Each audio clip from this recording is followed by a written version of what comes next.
Hi guys, welcome to my class again. Let us begin the class. Present tense और past tense हम लोगों ने पढ़ा है. आज हम लोग पढ़ेंगे फ्यूचर टेंस. तो फ्यूचर टेंस का पहला भेद है फ्यूचर सिंपल. तो फ्यूचर सिंपल का स्ट्रक्चर क्या होता है? सब्जेक्ट, इसमें हम लोग शैल या विल लगाते हैं और साथ में एक भी1 होता है. तुम लोग सभी कोई जानते हो कि फर्स्ट पर्सन के साथ शैल का प्रयोग होता है और सेकंड और थर्ड पर्सन के साथ विल का प्रयोग होता है. आई और वी के साथ हम लोग शैल का प्रयोग करते हैं. You, he, she, it, they noun के साथ हम लोग विल का प्रयोग करते हैं. पहले ये रूल बड़ा ही स्ट्रिक्ट था कि फर्स्ट पर्सन के साथ हमेशा शैल का ही प्रयोग करना पड़ता था और सेकंड और थर्ड पर्सन के साथ विल का प्रयोग करना पड़ता था. लेकिन आजकल ये नियम लिबरल हो गया है और हम लोग फर्स्ट पर्सन आई और वी के साथ भी विल का प्रयोग धड़ल्ले से करते हैं और यह ग्रामेटिकली रॉन्ग भी नहीं है. तो अगर हमें यह सेंटेंस मिल जाए कि तुम क्रिकेट खेलोगे, तो हम लोग क्या करेंगे? तुम के लिए यू, फ्यूचर टेंस में वाक्य है इसलिए विल के बाद भी1 प्ले. तो यू विल प्ले क्रिकेट. हम लोग नई गाड़ी खरीदेंगे, तो हम लोग के लिए इंग्लिश क्या हो जाएगा? वी के साथ शैल का प्रयोग करेंगे. We shall buy a new car. अगर इसका निगेटिव हम लोग बनाएंगे तो शैल विल के साथ एक नॉट ऐड कर देंगे और भी1 रखेंगे. ये निगेटिव सेंटेंस हो जाएगा. इसी वाक्य को अगर हम हिंदी करें, तुम क्रिकेट नहीं खेलोगे, तो वाक्य क्या बन जाएगा हमारा? You will not play cricket. अगर हम इंट्रोगेटिव स्ट्रक्चर चाहते हैं तो इंट्रोगेटिव स्ट्रक्चर हमेशा वर्ब प्लस सब्जेक्ट होता है. इसलिए अगर हम वर्ब को पहले कर दें तो वाक्य इंट्रोगेटिव हो जाएगा.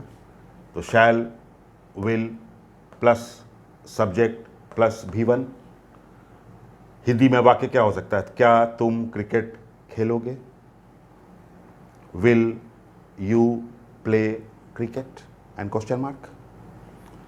अगर हम इंट्रोगेटिव सेंटेंस बनाना चाहें, इंट्रोनिगेटिव सेंटेंस बनाना चाहें, तो क्या तुम क्रिकेट नहीं खेलोगे?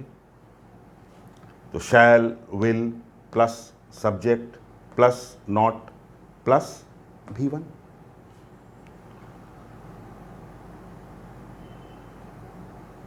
तो क्या तुम क्रिकेट नहीं खेलोगे, तो वाक्य क्या बच जाएगा? Will you not play cricket.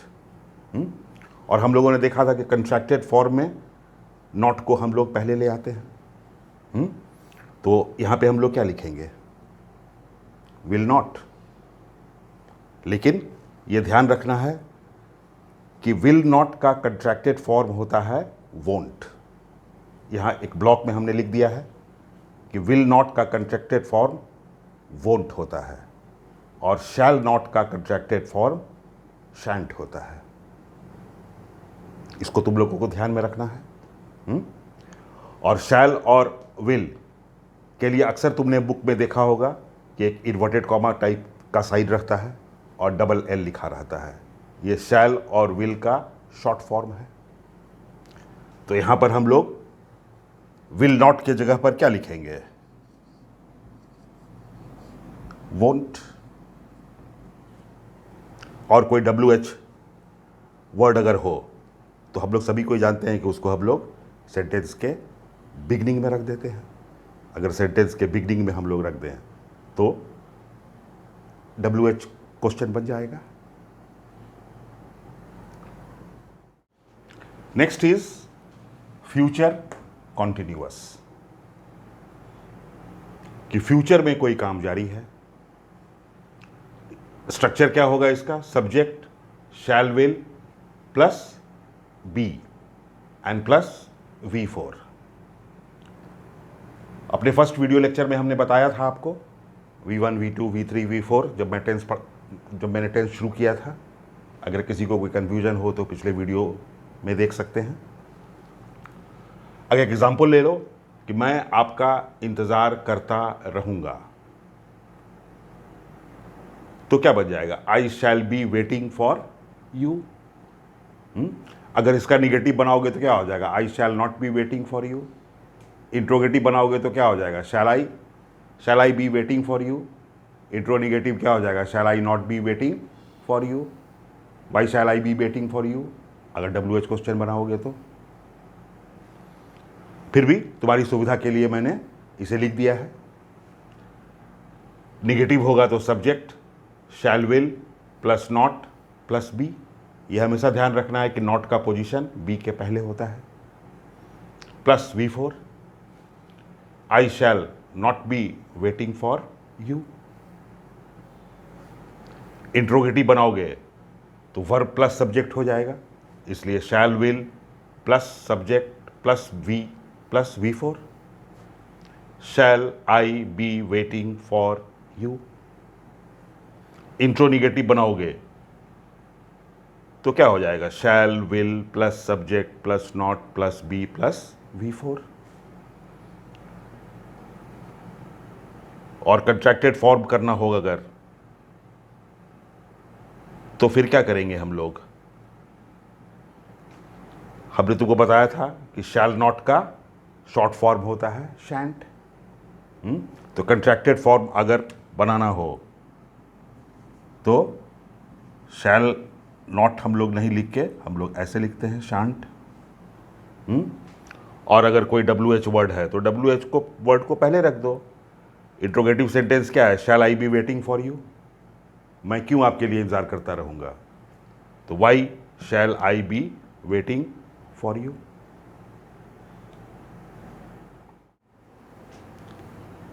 Now let us see the structure of future perfect.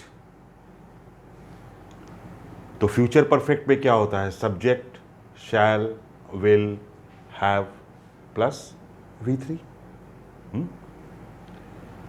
अब इस स्ट्रक्चर को निगेटिव करना, इंट्रोगेटिव करना, इंट्रो निगेटिव करना, तो मुझे लगता है कि आप लोगों को ठीक से अब आ ही गया होगा। अगर हिंदी में एक उदाहरण है कि मैं इस काम को पूरा कर चुका रहूँगा, तो ये अफर्मेटिव हो जाएगा क्या है? इसका अगर निगेटिव बनेगा तो क्या हो जाएगा? मैं इस काम को पूरा नहीं कर चुका रहूँगा। क्या मैं इस काम को पूरा कर चुका रहूँगा? क्या मैं इस काम को पूरा नहीं कर चुका रहूँगा? तो I shall have finished this work. I shall not have finished this work. Shall I have finished this work. Shall I not have finished this work. And contracted form में शैंट हो जाएगा। WH वर्ड होगा तो वाक्य के पहले हो जाएगा। अब तो तुम खुद भी आसानी से बना सकते हो। फिर भी देखो कि निगेटिव सेंटेंस होगा तो क्या करोगे? Subject shall will not have plus V3।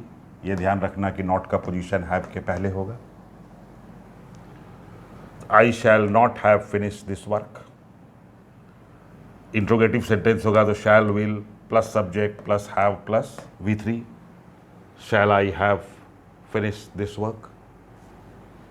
Intro negative होगा तो shall will subject plus not plus have plus V3 shall I not have finish this work. और अगर कॉन्ट्रैक्टेड होगा तो शैल नॉट को हम लोग इस तरह से लिखते हैं, और कोई WH वर्ड लगाने की इच्छा हो, वाई, वेन, वेयर, हाउ अर्थ के अनुसार, तो उसको वाक्य के बिगनिंग में रख देना है। बस इतनी ही सी तो बात है। The last one is future perfect continuous.